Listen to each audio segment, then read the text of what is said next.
نحمده ونصلي على رسوله الكريم أما بعد فأعوذ بالله من الشيطان الرجيم بسم الله الرحمن الرحيم ومن أحسن قولا ممن دعا إلى الله وعمل صالحا وقال إنني من المسلمين وقال النبي صلى الله عليه وسلم ألا إن في الجسد لمضغة إذا صلحت صلح الجسد كله وإذا فسدت فسد الجسد كله ألا وهي القلب ألا وهي القلب ألا وهي القلب أو كما قال عليه الصلاة والسلام.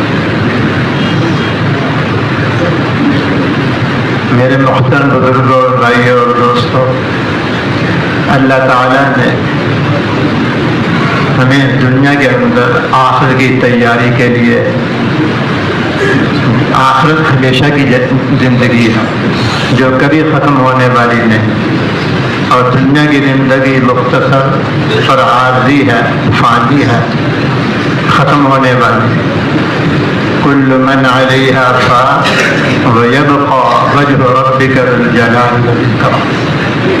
تو جو بھی دنیا کے اندر اللہ نے اس کائنات کو بنایا ہے، حیوانات ہیں، جمادات، جان، سب کچھ اللہ ختم کر کے قیامت کے دن سب کچھ ختم ہو جائے. لمن الملک اليوم للہ الواحد القہار. اس دن بادشاہت کس کی ہوگی؟ ایک اللہ کی ہوگی. اس لیے اس کائنات کو ہمیشہ اللہ نے نہیں رکھا، اور انسان ہم لوگوں بھی یہاں ہمیشہ نہیں رکھتا. یہاں اس لیے بھیجا ہے تاکہ آخر کی تیاری کر لیں، اور آخر کی تیاری ایمان اعمال کے ساتھ.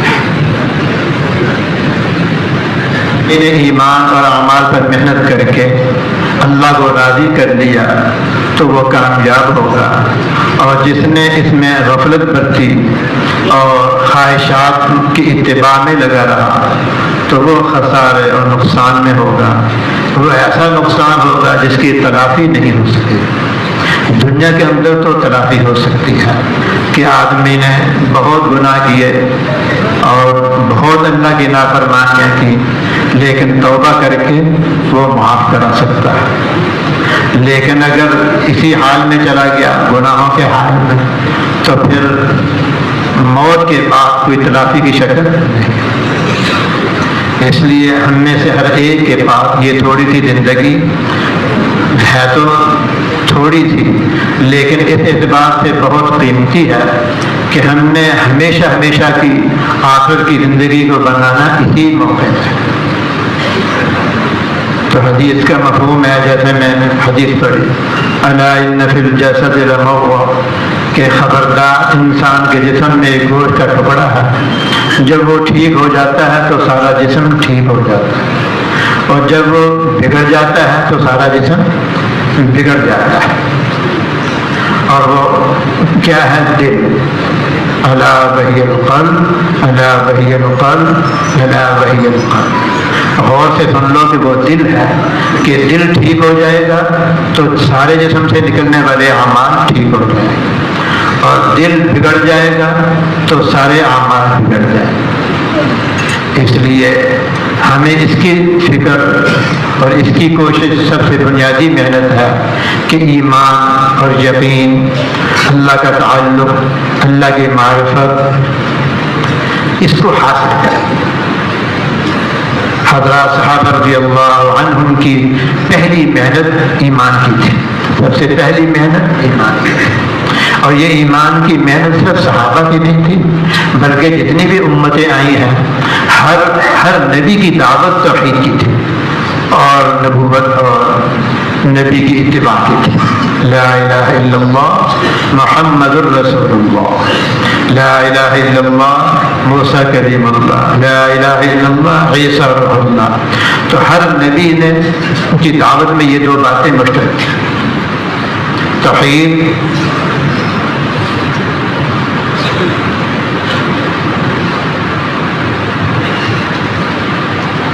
توحید اور رسالت۔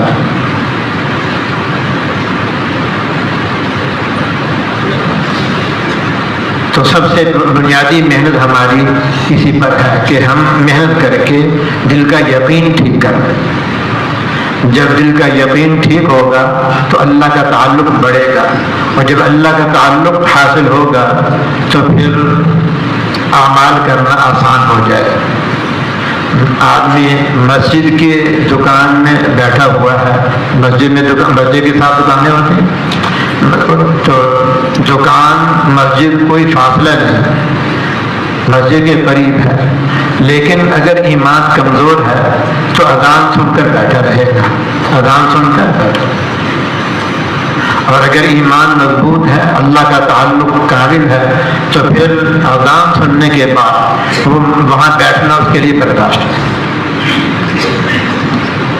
تو اس لیے لا الہ الا اللہ، اللہ کے سوا کوئی معبود نہیں، اللہ کے سوا کوئی خالق نہیں، اور وہ وحدہ لا شریک لہ، اللہ کی ذات اکیلی ہے جس کا کوئی شریک نہیں، جس کا کوئی ثانی نہیں، جس کا کوئی مشیر نہیں، جس کا کوئی مثل نہیں، جس کا کوئی مثال نہیں، اللہ اکیلے، اس کا کوئی شریک نہیں۔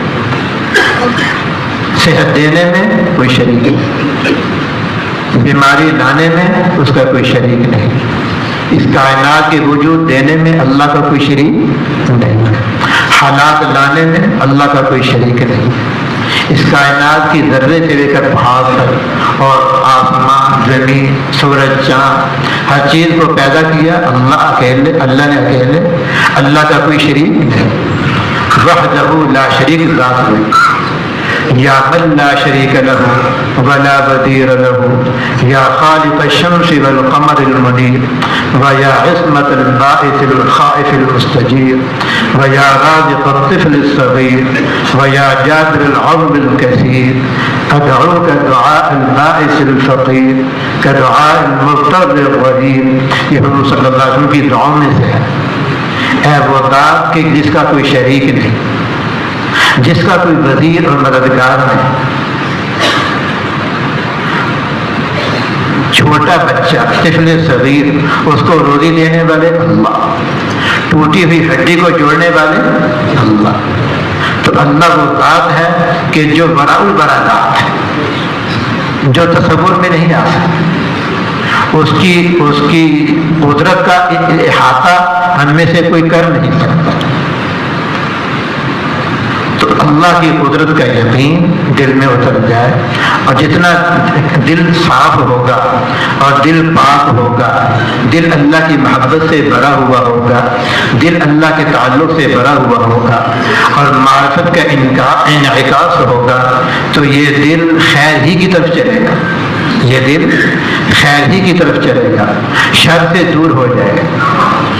جب دل پاک اور صاف ہے، اللہ کی محبت اور تعلق سے بھرا ہوا ہے، تو اس دل کو یہ دل خیر کی طرف چلے گا، اور دل بنیاد ہے سارے جسم کے لیے، جس طرف دل کا رخ ہوگا سارا جسم اسی طرف چلے گا، جس طرف دل کا رخ ہوگا اسی طرف سارا جسم چلے گا۔ ایک آدمی کوئی برائی کا ارادہ کرتا ہے، چوری کرنے کے لیے نکلتا ہے، وہ بیٹھا ہوا ہے اپنے گھر میں، اس کے دل کے اندر یہ بات ہے کہ میں یہ کام کروں، تو پہلے دل میں یہ بات آئے گی، پھر سارا جسم اس کی طرف چلے گا۔ اذان سننے کے بعد اس کے دل میں یہ بات آئی کہ میں نے نماز پڑھنی ہے، تو نماز کی طرف چل پڑے۔ تو جتنی بھی برائیاں انسان سے ہو رہی ہیں، ان ساری برائیوں کا تعلق دل کا بگاڑ ہے،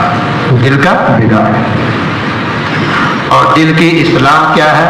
اللہ کا یقین، اللہ کی محبت، اللہ کا تعلق دل کے اندر پیدا ہو جائے، اللہ کی ذات و صفات کا یقین دل کے اندر آ جائے، خالق ہے، مالک ہے، رازق ہے، سب کچھ کو، ہر انسان کی، ہر حیوان کی، ہر مخلوق کی، ہر حاجت کو پورا کرنے والے اللہ اکیلے، اللہ کا کوئی شریک نہیں۔ آسمان اور زمین کو بنایا اللہ تعالیٰ نے تو کسی کا مشورہ نہیں، کسی کی مدد نہیں، کسی کا تعاون نہیں، اور کسی کی کوئی خدمت اس میں شامل نہیں۔ تو اس لیے اللہ کا یقین حاصل کرنا یہ بنیادی محنت ہے۔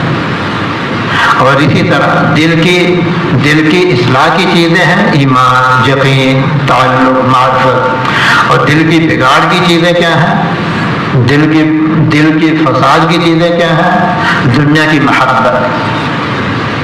کی محبت، شیطان کی اطاعت میں آ جانا، شیطان کی مان لینا، عجب، کبر، حسد، بغض، حقارت، کسی کی تحقیر، کسی کی تذلیل، غیبت، چغلی، نفرت، کینہ، یہ انسان کے دل کے اندر کی چیز ہے۔ تو دل اور دماغ کی پاکیزگی کو حاصل کرنا یہ ضروری ہے۔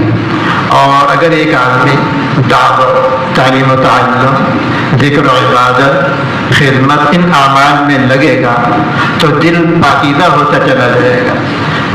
دل جتنا پاک ہوگا اتنا ہی ان شرور سے وہ بچے گا۔ یہ دل کی گندگیاں ہیں، یہ دل کی گندگیاں ہیں۔ اگر ان گندگیوں سے دل پاک ہو گیا تو اس کو اللہ کا تعلق حاصل ہو جائے، اس دل کو اللہ کا تعلق حاصل ہو جائے۔ ہمیں دونوں جانب سے، دونوں طرف سے دل کو دیکھنا ہے۔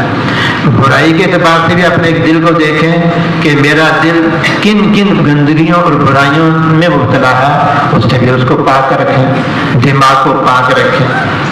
اور جو طہارت کی اسباب ہیں وہ کتنے مجھ میں موجود ہیں، اسباب طہارت مجھ کو حاصل ہیں، اس کو بھی دیکھنا ہے۔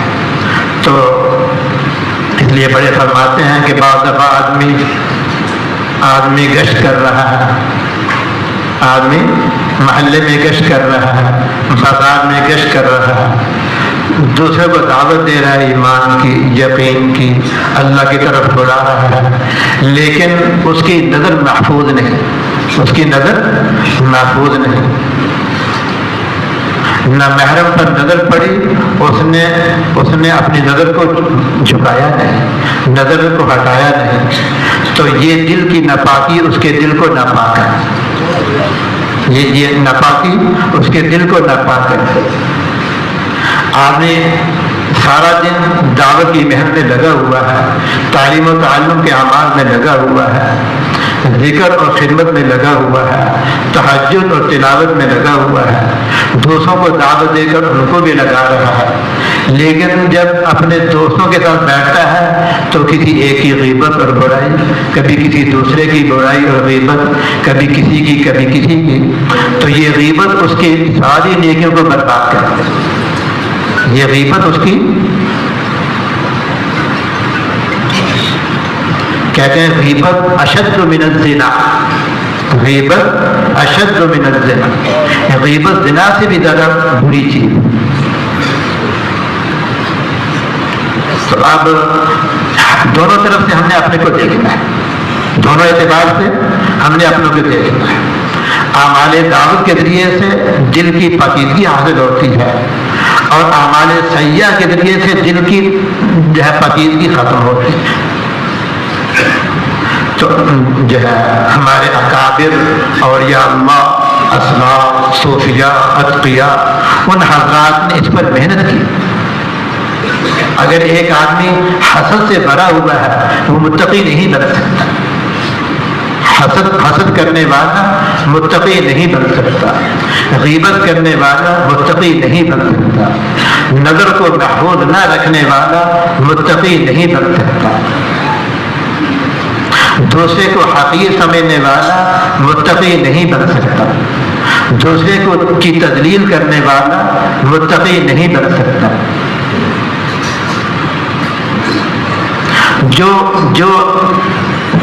جو سب سے کمتر نہیں وہ متواضع ہے، جو اپنے کو سب سے کمتر سمجھے گا اس کے اندر تواضع ہے، اور جو اپنے کو دوسروں سے بہتر سمجھے گا وہ متواضع ہے، وہ متواضع ہے۔ تواضع کا مفہوم یہ نہیں ہے کہ 150 سے اپنے کو کمتر سمجھے اور باقی ساری دنیا سے اپنے کو بہتر سمجھے، ایسا متواضع من تواضع للہ، جو اللہ کے لیے تواضع اختیار کرے، جو اللہ کے لیے تواضع اختیار کرے اللہ اس کو بلند کریں گے۔ تو یہ تواضع ناقص درجے کی تواضع نہیں ہے، معمولی سی تواضع نہیں ہے، کسی ایک دو سے، کسی بڑے بزرگ سے، کسی بڑے جو ہے اللہ والے کی کسی کو دیکھ کر اس کو تو بزرگ سمجھے، جس کو یہ بزرگ سمجھتا ہے اس کو تو بزرگ سمجھے، اور بہت سارے اللہ والے موجود ہیں ان کو یہ بزرگ نہیں سمجھتا، ان کو اپنے سے کمتر سمجھتا ہے، تو گویا ان کو اپنے سے حقیر سمجھ رہا ہے، اور جو دوسرے کو حقیر سمجھتا ہے وہ اللہ کی نگاہ میں ذلیل ہو جاتا ہے، اللہ کی نگاہ میں ذلیل ہو جاتا ہے۔ تو کسی کی حقارت، کسی کی غیبت، کسی کی چغلی، کسی کے ساتھ حسد، یہ وہ برائیاں ہیں جو ہر انسان میں عام طور پر ہوتی ہیں، اور یہ وہ برائیاں ہیں جو بڑے بڑے بزرگوں کے اندر بھی ہوتی ہیں، کیونکہ یہ وہ برائیاں ہیں، یہ وہ گندگیاں ہیں جو جلدی سے دور نہیں ہوتی، ریاکاری جلدی سے نکلتی نہیں، حسد جلدی سے نکلتا نہیں۔ ایک حدیث کا مفہوم ہے کہ علماء کے اندر حسد ہوتا ہے، اور علماء تو امت کے خواص ہیں، علماء تو امت کے خواص ہیں، تو علماء کے بارے میں، امت کے خواص کے بارے میں حضور فرما رہے ہیں کہ علماء کے اندر حسد ہوتا ہے۔ تو اگر علماء کے اندر حسد ہے تو باقیوں کا کیا حال ہوگا؟ بلکہ جتنا آدمی بڑے منصب کو پا لیتا ہے اتنا ہی ان بیماریوں کے ابتلا کا خطرہ زیادہ ہو جاتا ہے، ان بیماریوں کے ابتلا کا خطرہ زیادہ ہو جاتا ہے۔ تو اس لیے میں نے جیسے عرض کیا کہ غیبت والا متقی نہیں بن سکتا، حسد والا متقی نہیں بن سکتا، اور جو تواضع کے جس کے اندر تواضع نہیں وہ تکبر، اس کے اندر تکبر ہے، اور تکبر والا جنت کی خوشبو نہیں سن سکتا، جنت کی بو بھی نہیں سن سکتا۔ تو سب سے بنیادی اور پہلی محنت دل کی حفاظت اور دل کی پاکیزگی اور دل کو اللہ اور اللہ کے رسول کا پسندیدہ بنانا ہے۔ تو دل کو دونوں جانب سے ہم نے دیکھنا ہے کہ ہمارا دل کیسا ہے، ہمارا دل کیسا ہے۔ اب کوئی کسی کو تو نہیں کچھ کہہ سکتا، کوئی آدمی دوسرے کے بارے میں تو کچھ نہیں کہہ سکتا کہ یہ ایسا ہے، یہ ایسا ہے، ایسا ہے۔ دوسرے کو تو دوسرے کی تعریف ہی کرے گا، دوسرے کو اپنے سے بہتر ہی سمجھے گا۔ اپنے دل کو دیکھے، اپنے دل کو دیکھے کہ میرا حال کیا ہے، میرا حال کیا ہے۔ اگر اپنا دل محفوظ ہے اور سلامتی میں ہے تو اللہ کا شکر ادا کرے، اور اگر اپنے دل میں کمیاں ہیں تو اپنے بزرگوں سے اور یا اللہ سے، اکابر کی صحبت کے ذریعے سے، دعوت کے اعمال کے ذریعے سے، مسجد کے ماحول کے ذریعے سے، تعلیم کے عمل کے ذریعے سے، دوسروں کی خدمت کرنے کے ذریعے سے اپنے اندر سے ان گندگیوں کو دور کریں، ان گندگیوں کو دور کریں۔ پرانے زمانے میں جو ہے اولیاء اللہ کے پاس جاتے تھے، اولیاء اللہ کے پاس جاتے تھے۔ یہ قصہ ہمارے استاد سناتے تھے کہ ایک اللہ والوں کا انتقال ہو گیا، اللہ والے جو بڑے اللہ والے تھے، بزرگ تھے، اور ان کے مریدین اور متعلقین، ان کا انتقال ہو گیا۔ انتقال کے بعد ان کے بیٹے نے اپنی والدہ سے کہا کہ جب ہمارے والد حیات تھے تو ہمارے ہاں یعنی بڑے بڑے لوگ آتے تھے، ہدیے تحفے آتے تھے، ملنے والے آتے تھے، اور آمد و رفت ہوتی تھی۔ اب والد صاحب کے فوت ہونے کے بعد وہ منظر تو ختم ہو گیا ہے، یہ کیا بات؟ تو والدہ نے فرمایا بیٹا کہ تمہارے والد کے پاس ایک اللہ کا تعلق، اللہ کی معرفت، بزرگی اور ولایت یہ چیز تھی، اور یہ اللہ کی صحبت سے ان کو یہ چیز ملی تھی، تو اس کی برکت سے یہ سب کچھ تھا۔ تو بیٹے نے کہا کہ اما جان اللہ کا تعلق یہ ولایت یہ بزرگی تو مجھے بھی حاصل کرنی چاہیے۔ ماں نے کہا اگر تم چاہتے ہو اس کو حاصل کرنے کے لیے تو فلاں علاقے میں تمہارے والد کے شاگرد اور مرید اور تربیت یافتہ بزرگ وہ وہاں موجود ہیں، اگر تم چاہتے ہو تو وہاں چلے جاؤ ان کے پاس، ان کی خدمت میں رہو، تربیت پاؤ اگر یہ تم چاہتے ہو۔ تو بیٹا نے کہا ٹھیک ہے، بیٹا چلا گیا، سفر کیا، ان سے ملاقات کی، ملاقات کر کے پہلے تو جب انہوں نے دیکھا کہ یہ میرے استاد کا شاگرد ہے، انہوں نے اپنی مسند اور بڑے اکرام کے ساتھ اعزاز کیا، اکرام کیا اور بٹھایا۔ پھر کچھ دیر کے بعد ان سے پوچھا کہ آپ کیسے آئے؟ تو انہوں نے اس نوجوان نے عرض کیا کہ حضرت میں اسی چیز کو لینے اور سیکھنے کے لیے آپ کے پاس آیا ہوں جو آپ نے میرے والد صاحب سے لی اور سیکھی۔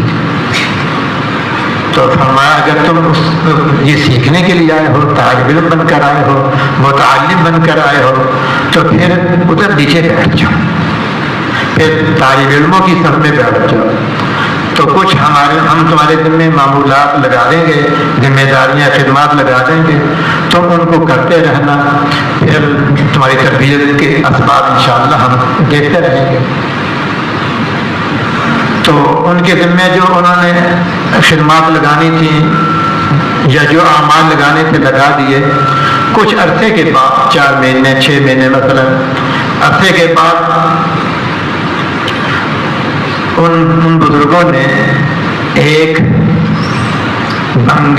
جو گندگی اٹھانے والی عورت تھی اس کو کہا کہ جہاں یہ بیٹھا ہو یہ نوجوان، تم گندگی والے برتن کو اٹھا کر اس کے پاس سے گزرنا، اس کے پاس سے گزرنا، بدبو اور گندگی کو لے کر اس کے قریب سے گزرنا، اور جو یہ کچھ کہے تو پھر مجھے بتا دینا جو بھی اس کی کیفیت ہو۔ تو جب وہ اسے پاس سے گزری تو اس کو غصہ آیا اور کچھ غصے میں کچھ کہہ بھی دیا، ناگواری کا اظہار بھی کیا، تو یہ چلی گئی بتا دیا ان بزرگوں کو کہ اس طرح کی صورتحال ہے۔ تو ان بزرگوں نے فرمایا ہاں ابھی تربیت باقی ہے، ابھی تربیت باقی ہے۔ تو پھر کچھ عرصے کے بعد اس سے کہا کہ اب تم پھر پاس سے گزرو اور کو تھوڑی سی گندگی قریب بھی گرا دینا کسی بہانے سے۔ پھر جب کچھ عرصے کے بعد 4 مہینے 6 مہینے کے بعد جب اسی طرح اس نے یہ عمل کیا تو پھر ان کو غصہ آیا، لیکن پہلے کے نسبت کم آیا، پہلے کی نسبت سے کم غصہ آیا۔ تو فرمایا کہ تربیت ہو رہی ہے لیکن ابھی بھی کام باقی ہے۔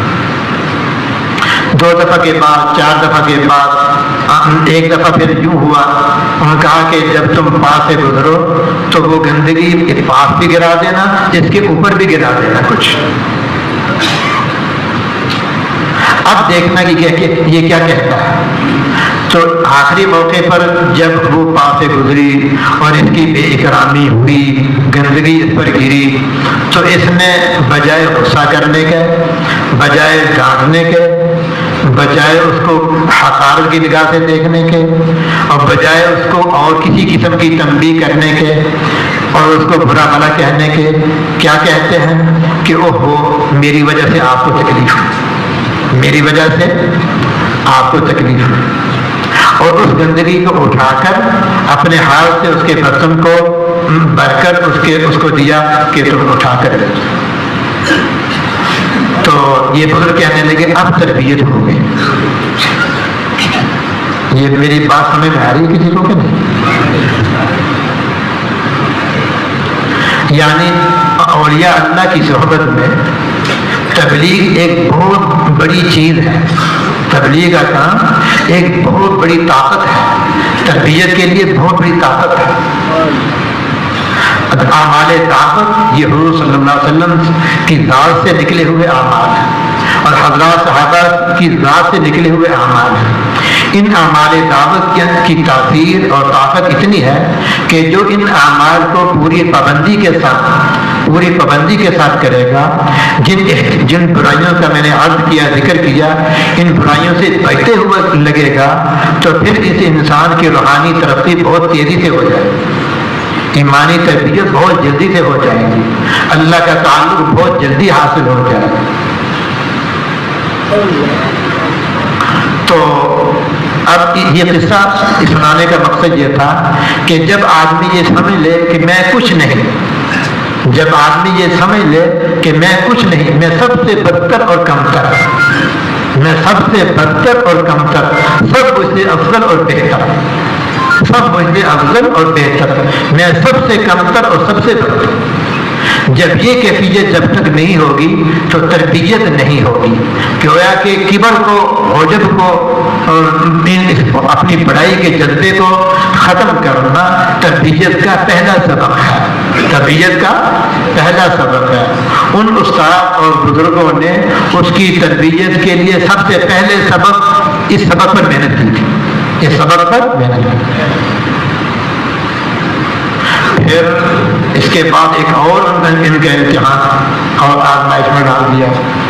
تو کیا کیا کہ ان کے پاس شکاری کتے تھے، شکاری کتوں کی رسیوں کو اس کے جسم میں سے جو ہے باندھ دیا، اور پھر ان کتوں کو کسی شکار کی طرف دوڑا دیا۔ جب وہ بھاگے تو یہ اپنے جسم کو قابو نہ کر سکے، گھسرتے رہے، ان کا جسم چھلنی ہو گیا، لہو لہان ہو گیا۔ اس کے بعد پھر ان بزرگوں نے ان کے لیے دعا کی اور ان کی نسبت ان کی طرف منتقل ہوئی، اور یہ انہوں نے کہا اب جاؤ، جس دولت کو میں نے تمہارے والد سے سیکھا تھا، اب وہ دولت میں نے تمہیں سکھا دی، اب تم بھی جا کر یہ کرو۔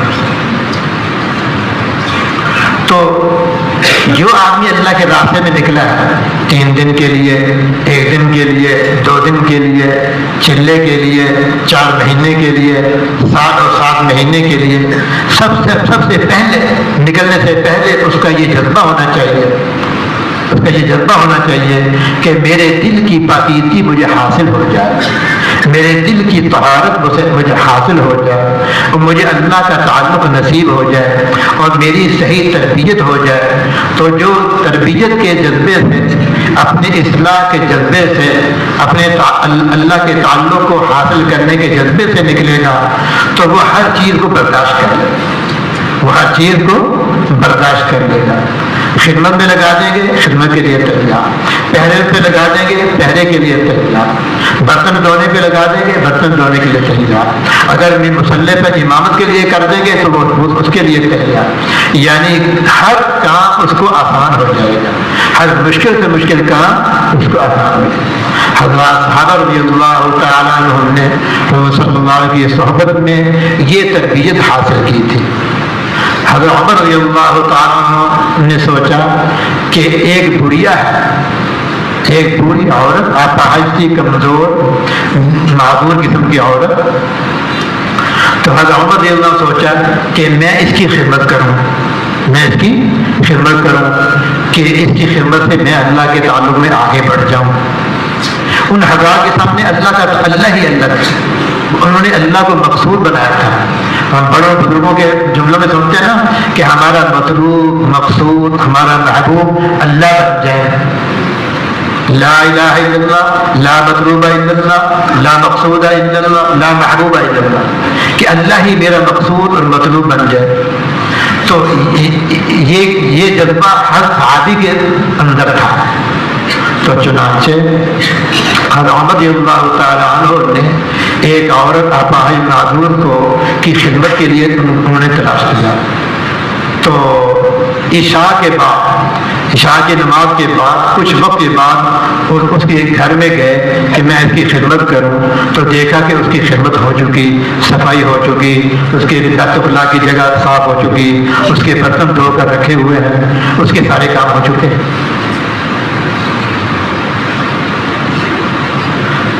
تو انہوں نے کہا اچھا پتہ نہیں کون ہے جو اس میں بھی مجھ سے بڑا ہوا ہے، تو کچھ دن ان کے بعد پھر دوبارہ گئے تو پھر بھی خدمت ہو چکی. تو دوسرے موقع پر یا تیسرے موقع پر جب یہ گئے تو دیکھا کہ حضرت ابوبکر رضی اللہ تعالیٰ عنہ اس بوڑھی اپاہج عورت کی خدمت کر کے نکل رہے تھے. کب منہ لپیٹا ہوا تھا کہ کوئی پہچانے نہیں, اور حضرت عمر رضی اللہ کی طرف آ گئے.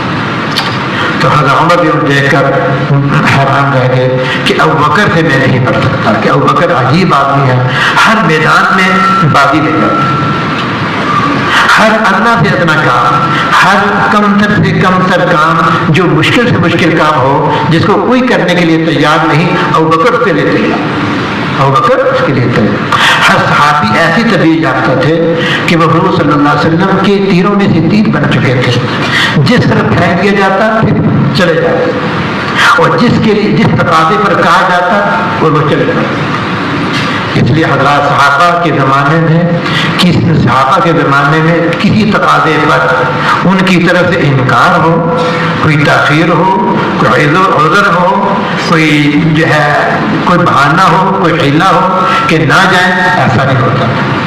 ایک موقع غزوہ تبوک کے موقع پر جب 3 صحابہ رضی اللہ عنہم جو ہے اسباب سارے موجود تھے, لیکن تھوڑا سا گھر بار کے تقاضوں اور دنیاوی چیزوں کی محبت یا کچھ چیزیں عذر بن گئی. ہم بڑوں کے بارے میں, صحابہ کے بارے میں کوئی ہلکا بول تو نہیں بول سکتے.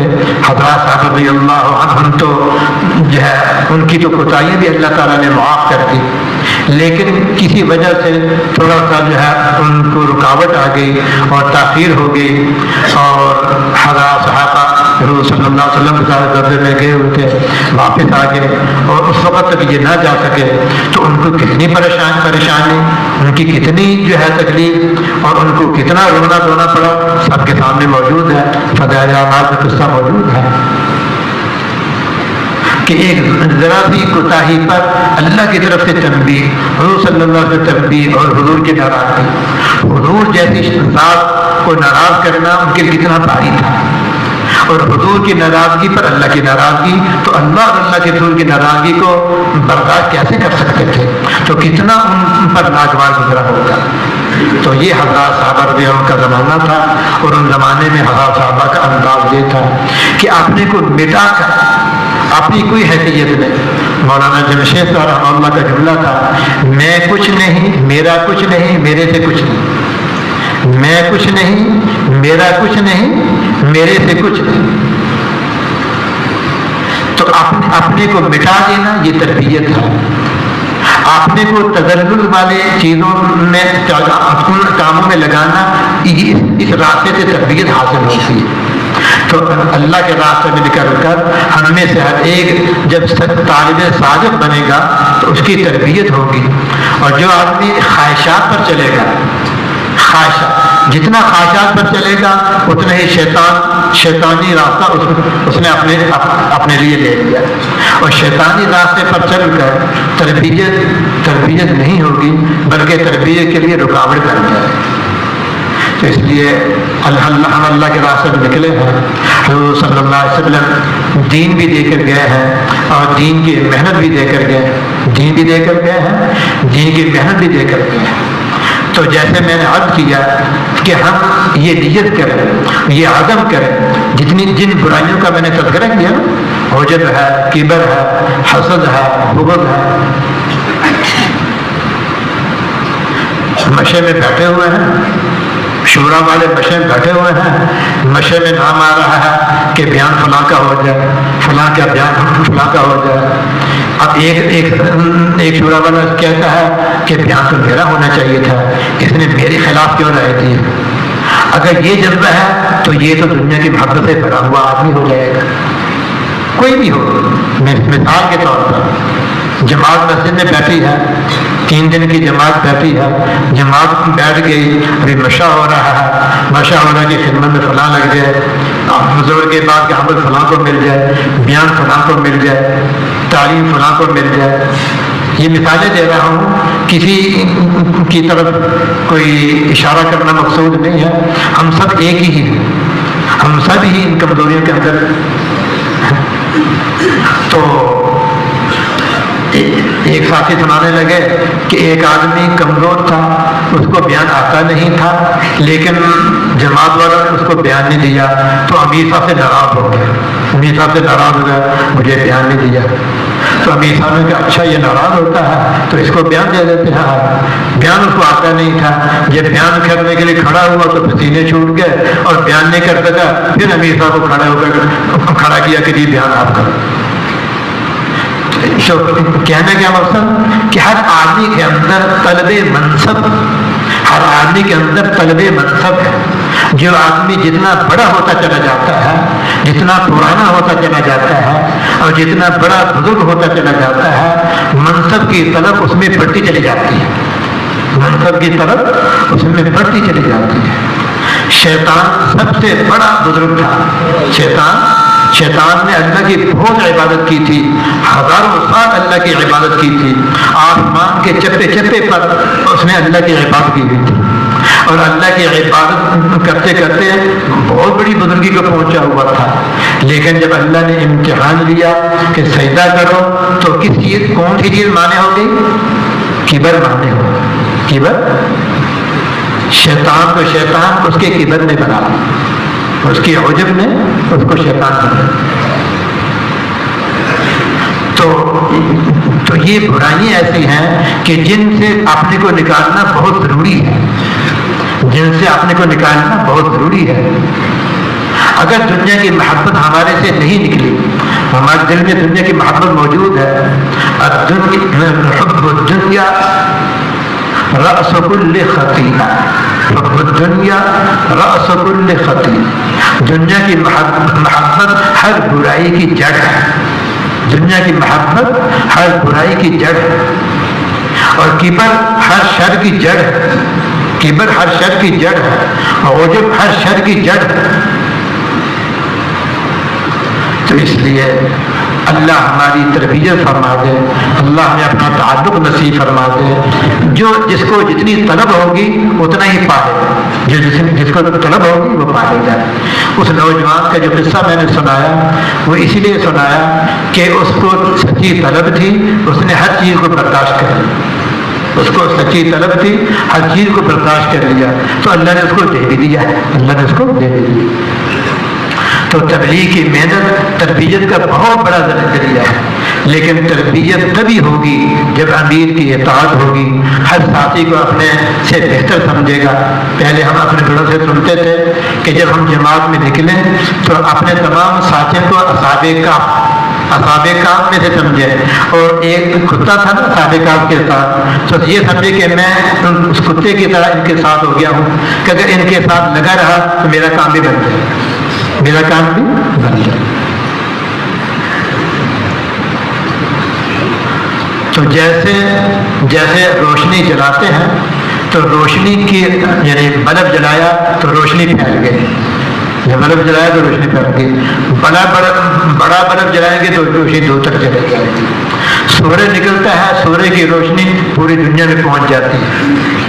تو ایسے ہی اللہ نے جو ایمان، یقین اور اعمال دعوت اور اللہ کی محبت والے، ذکر والے اور قرآن کی تلاوت والا ذکر کے یہ جو اعمال دیے ہیں، ان اعمال کی بڑی طاقت ہے، ان اعمال کے اندر بڑی روشنی ہے، ان اعمال کے اندر بڑی روشنی ہے، سورج سے زیادہ روشنی ان کے اندر۔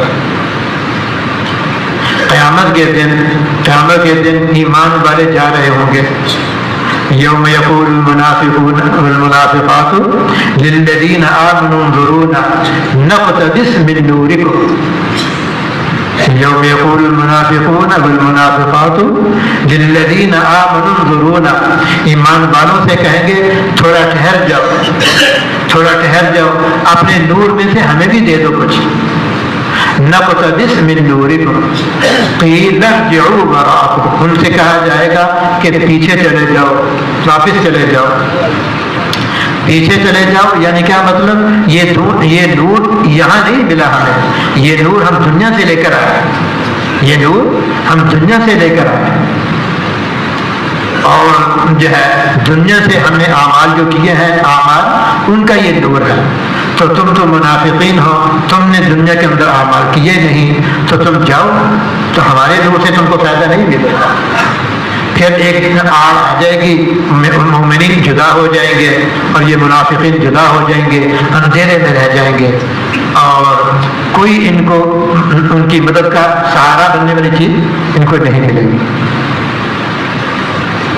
فَضُرِبَ بَيْنَهُمْ بِسُورٍ لَهُ بَابٌ بَاطِنُهُ فِيهِ الرَّحْمَةُ وَظَاهِرُهُ مِنْ قِبَلِهِ الْعَذَابُ يُنَادُونَهُمْ أَلَمْ نَكُنْ مَعَكُمْ، وہ کہیں گے ہم تمہارے ساتھ دنیا میں نہیں تھے، ہم تمہارے ساتھ دنیا میں نہیں تھے کہ ہم تمہارے ساتھ رہتے تھے، تمہارے ساتھ اٹھتے بیٹھتے تھے اور آج تم ہماری بات نہیں سنتے ہو۔ أَلَمْ نَكُنْ مَعَكُمْ قالوا بلى ولكنكم فتنتم انفسكم وتربصتم۔ خیر تو لمبی بات، تو اب جو ہے ان کو جو ہے جدا ہونا پڑے گا اور ناکامی کا منہ دیکھنا پڑے گا۔ تو ہم اس لیے یہ جو تبلیغ کی محنت ہے اپنی ذات پر محنت کرنا ہے، جو اپنی اصلاح کی فکر میں نہیں اور اپنی ذات پر محنت کرنے کے جذبے میں نہیں، اس کی تربیت نہیں ہو سکے گی، اس کی اصلاح نہیں ہو سکے گی۔ اس لیے ہم یہ نیت کریں، فروغہ ہو، چھوٹی تشکیل ہو، بڑی تشکیل ہو، کہ ہمارا دل صاف اور پاک ہو جائے، ہمارے جسم سے نکلنے والے اعمال پاک اور صاف ہو جائے۔ تو جیسے میں نے عرض کیا نا کہ ان اعمال کا نور ہے، قیامت کے دن یہی نور کام آئے گا اور اسی نور کی وجہ سے آگے جنت کے نیچے پہنچ جائے گا۔ اور نور کی حفاظت ان گناہوں سے بچنے سے، حضور صلی اللہ علیہ وسلم نے فرمایا کہ اے صحابہ رضی اللہ عنہم، آپ لوگوں کو معلوم ہے کہ قیامت کے دن سب سے بڑا مفلس کون ہوگا؟ سب سے بڑا مفلس کون ہوگا؟ صحابہ رضی اللہ عنہ عرض کیا یا رسول اللہ، ہماری نظر میں تو جو غریب فقیر آدمی ہے وہ مفلس ہے۔ تو آپ نے قیامت کے دن مفلس وہ ہوگا جس نے جو بہت اعمال پہاڑوں کی طرح ڈھیر اعمال اس کے پاس ہوں گے، لیکن اس نے کسی کی غیبت کی، کسی کی چغلی کی، کسی کے ساتھ حسد، کسی کے ساتھ بغض، کسی کے ساتھ نفرت، کسی کی تحقیر، کسی کا مال دبایا، کسی کو مارا، کسی کے ساتھ کیا ایذا رسانی کی۔ تو ان ساری جو ہے ایذائے مسلم کی جتنی بھی صورتیں تھیں، اور یہ ایذائے مسلم کی جتنی بھی صورتیں ہیں، یہ خطرناک جرم ہے، یہ خود خطرناک جرائم ہے۔ تو ان برائیوں کی وجہ سے کیا قیامت کے دن اس کی نیکیاں لے کر چلے جائیں گے حق لینے والے، اور برائیاں پھر بھی حقوق لینے والے باقی رہیں گے۔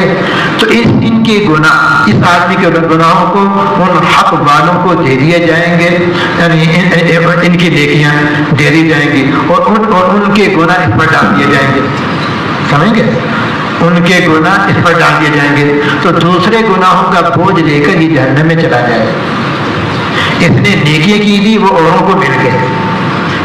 جیسے میں نے عرض کیا نا، ان برائیوں سے بچنا بہت ضروری ہے، ان برائیوں سے بچنا بہت ضروری ہے، ورنہ اپنی ہماری نیکیاں دوسروں کو پاس چلی جائیں گی اور دوسروں کے گناہ ہمارے پہ ڈال دیے جائیں گے اور ہم ان گناہوں کو لے کر جہنم میں چلے جائیں گے۔ تو یہ خطرے کی چیز ہوئی، بہت پریشانی کی چیز ہوگی، اور قیامت کے دن بھی تلافی نہیں ہو سکے گی، اور تلافی کی صورت ابھی ممکن ہے۔ اللہ ہماری تربیت فرمائے، ہماری اصلاح فرمائے۔ تو فرمائے کون کون ہے جو اپنی اصلاح کی نیت سے اور اپنی تربیت کی نیت سے سال کے لیے 7 مہینے کے لیے کباب کی ترتیب تو معلوم ہے،